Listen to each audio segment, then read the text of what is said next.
Hey guys, in this video I will show you how to download Need for Speed. Most wanted on PC or laptop. Alright, let's begin. To download Need for Speed, most wanted on your PC or laptop, start by opening any web browser and searching for Steam. Steam is a game marketplace and launcher used to buy and install games. Open the Steam website and click on Install Steam. Download the setup file, open it, and follow the installation steps. During setup, create a Steam account if you do not already have one, or sign into an existing account. Once logged in, click on the Store tab at the top and search for Need for Speed Most Wanted. Open the game page and scroll down. This game is paid, so click Add to Cart and then View Cart.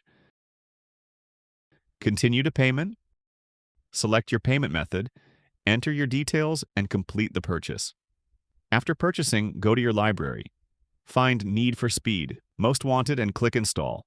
Choose an install location and wait for the installation to finish. Once completed, click Play to launch the game.